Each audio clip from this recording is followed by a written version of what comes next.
Kita mulai aja ya kuliah kita ya, karena terlambat sekali ya, terus 2:30 molor ke jam 3 ya kan. Oke, jadi untuk hari ini kita 2 kali Zoom, tapi Ibu sebentar aja mungkin ya. Dan tidak ada tanya jawab mungkin ya untuk hari ini ya. Nggak apa-apa ya. Jadi Ibu materi aja, 2 kali Zoom. Nanti setelah ini akan ada link selanjutnya gitu ya. Untuk pertanyaan nanti bisa dibuat di WhatsApp grup kita aja. Oke? Bentar ya. Ini ada link yang Ibu buka. Jadi hari ini nggak usah ada pertanyaan dulu ya.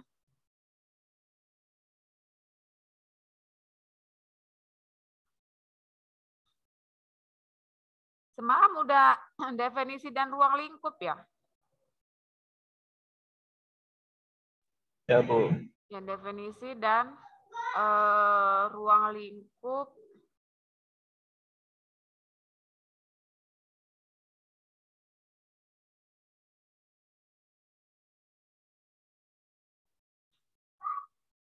Baik, hari ini kita bicara tentang ilmu forensik ya. Ilmu forensik kaitannya dengan ilmu hukum. Karena semalam sudah tentang ruang lingkupnya, maka hari ini tentang keterkaitan ya antara ilmu forensik ini ya dengan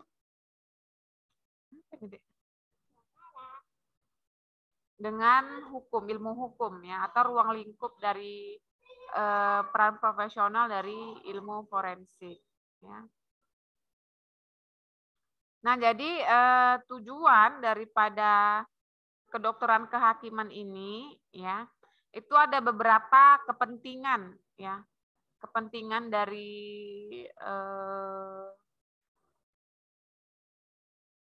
ilmu forensik ya. Yang pertama itu ada dari kepentingan peradilan. Ada juga dari kepentingannya itu bukan peradilan. Nah, kalau dia kepentingan peradilan, ini pasti berkaitannya dengan ilmu hukum. Apa itu? Gitu. Nah, ada namanya patologi forensik dan juga ada forensik klinik. Kalau dia patologi forensik, ya, ini berkaitan dengan cabang-cabang ilmu yang akan memberikan sebuah petunjuk ya untuk peradilan kita.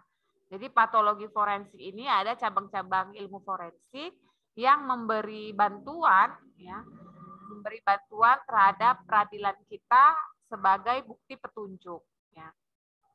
Misalnya patologi forensik ini pembagian-pembagiannya gitu ya, Dek. Ada dia balistik forensik ya, itu yang berkaitan dengan ilmu balistik ya, senjata api.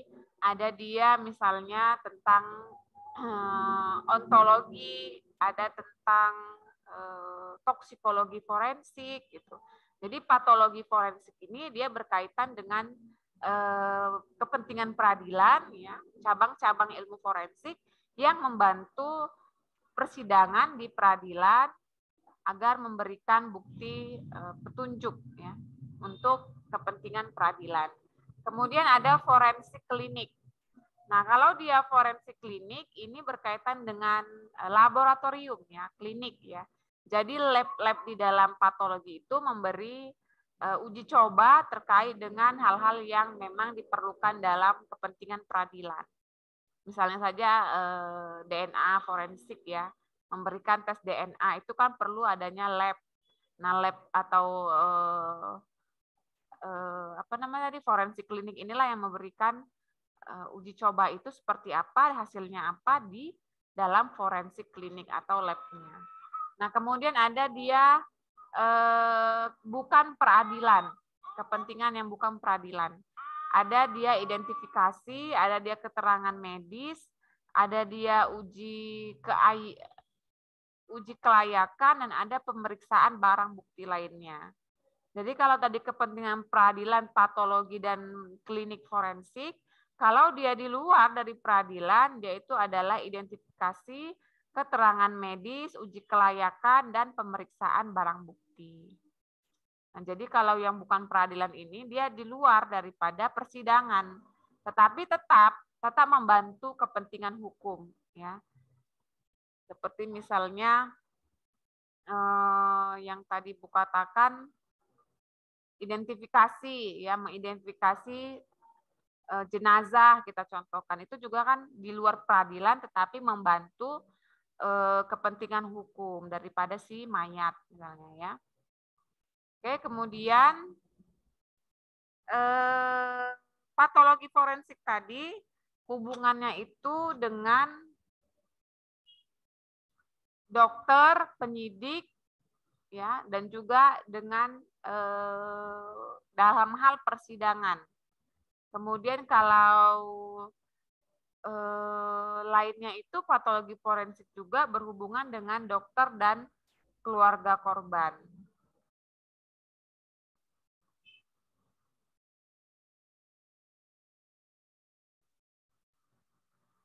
Oke, kemudian pendekatan kedokteran forensik, ya. Jadi di dalam dunia forensik ini tidak hanya medis tetapi juga hukum, ya. Khususnya kedokteran forensik. Mengapa tidak hanya medis? Karena di dalam identifikasi nanti maka ada hal-hal yang berkaitan dengan ilmu hukum. Contohnya seperti Bu katakan tadi, dia memberi petunjuk, ya. Jadi ilmu forensik ini memberi petunjuk kepada persidangan atau kepada penyidik, gitu ya. Misalnya petunjuk bagaimana cara kematian seseorang, ya. Itu kan memberi petunjuk, misalnya dia mati dicekik, ya, atau mati gantung diri, atau mati diracun. Itu kan yang mengetahui adalah orang-orang forensik, ya, bagaimana cara matinya seseorang. Tetapi cara matinya seseorang itu memberikan petunjuk, gitu, memberikan petunjuk bagi penyidik, ya, bagi penyidik dan persidangan nantinya, bagaimana seseorang itu mati. Ya. Kemudian juga dari forensik ini juga bisa dikatakan petunjuk untuk siapa pelakunya. Ya. Dari mana bisa diketahui siapa pelaku? Nah, nanti kan ada sidik jari, ya. Ada juga misalnya hal-hal yang berkaitan dengan pelakunya ini cocok nggak dengan identifikasi si mayat, dengan cara-cara mayat mati, ada nggak unsur-unsur yang memenuhi itu. Jadi banyak, ya. Jadi artinya pastinya ilmu forensik ini membantu untuk mengetahui cara seseorang itu mati dan juga untuk mengetahui siapa pelakunya daripada uji forensik, ya. Itu bila kasusnya itu adalah kematian, ya. Nah, kemudian di dalam kedokteran forensik juga itu ada namanya ahli forensik, ya. Ahli forensik ini dia harus memiliki sertifikasi, ya. Nah, kalau kita masuk ke dalam ilmu hukum, maka kita masuk ke dalam Kitab Undang-Undang Hukum Acara Pidana, ya, untuk membahas tentang kedokteran kehakiman ini. Bagaimana dasar hukum, ya, daripada ilmu forensik ini yang ada di dalam KUHP kita atau di dalam KUHP kita, ya. Untuk Ibu, bentar ya. Nah, jadi di dalam KUHP itu ada di dalam pasal 133 ayat 1.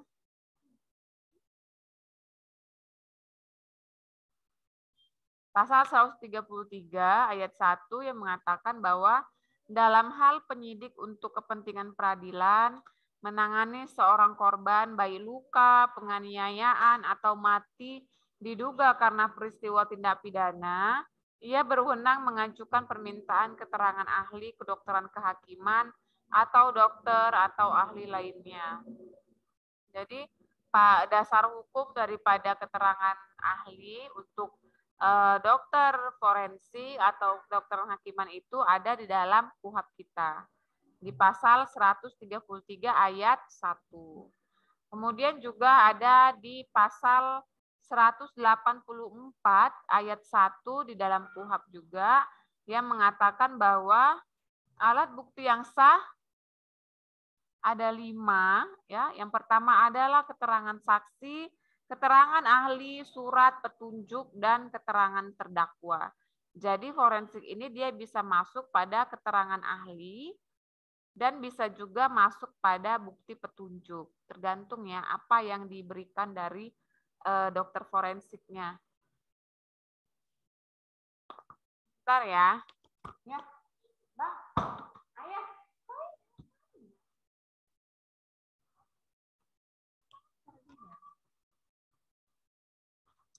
Jadi itu ya ada 5 bukti petunjuk bukti petunjuk 184 ayat 1 KUHP ya.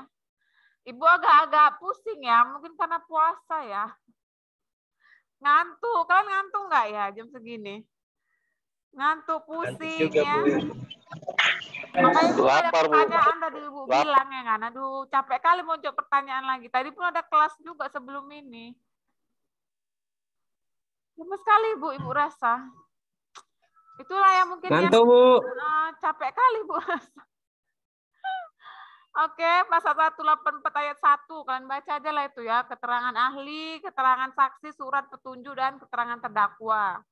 Oke, kemudian apalagi nih? Di dalam KUHP juga di pasal 6 ayat 2, Junto PP 27 tahun 83, itu juga ada terkait dengan permintaan ya dari pejabat polisi negara RI memberikan kewenangan khusus ya untuk meminta bantuan ya, bantuan saksi ahli atau forensik ya untuk memberikan bantuan terkait dengan kasus yang dihadapi ya. Kemudian juga ada di dalam pasal 133 ayat 1 tadi ya, KUHP berwenang melakukan pemeriksaan forensik yang menyangkut tubuh manusia dan membuat keterangan ahli adalah dokter ahli atau kedokteran kehakiman, dokter ahli lainnya ya. Kemudian juga ada di ayat 2-nya pasal 133 tadi, kalian baca lah ya. Ayat 1, ayat 2, ayat 3 ya terkait dengan mayat, ya terkait dengan forensik secara tertulis. Yang jelas dasar hukum untuk kedokteran kehakiman itu ada dalam Kitab Undang-Undang Hukum Acara Pidana pada pasal 133 ayat semua ayat itu kayaknya ya. Kemudian penggunaan keterangan ahli atau dimaksud visum et repertum hanya untuk keperluan peradilan. Dengan perkataan lain, berkas hanya boleh diserahkan kepada penyidik yang meminta. Keluarga korban, pengacaranya, pembela, tersangka, pelaku pidana tidak dapat meminta keterangan ahli langsung kepada dokter pemeriksa, melainkan harus melalui aparat peradilan, yaitu penyidik, jaksa, dan hakim. Jadi keluarga korban atau tersangka sendiri itu tidak bisa meminta meminta pemeriksaan ya daripada ahli, kecuali mereka meminta permohonan kepada sistem hukum kita, yaitu dari mulai penyidik Polri, jaksa, dan hakim. Ya. Jadi memang di dalam KUHP itu yang diperbolehkan hanya instansi penegak hukum saja yang dapat melakukan forensik ya, pemeriksaan terhadap mayat ya atau terhadap korban. Kalaupun pihak pengacara atau pihak tersangka ingin melakukan pemeriksaan, maka bisa mengajukan permohonan kepada penegak hukum kita. Itu aja mungkin dari Ibu ya. Karena kita 2 kali Zoom ya, nggak usah ada pertanyaan dulu. Jadi yang mau bertanya boleh dibuat di WhatsApp grup ya, silakan. Karena puasa, Ibu agak lelah. Iya, Bu, nggak apa-apa, Bu. Ya. Oke. 2 menit lagi Bu kasih link Zoom yang kedua ya. Jadi 2-3 menit lagi kita akan bahas materi selanjutnya dan tidak ada pertanyaan juga ya untuk sesi selanjutnya ya.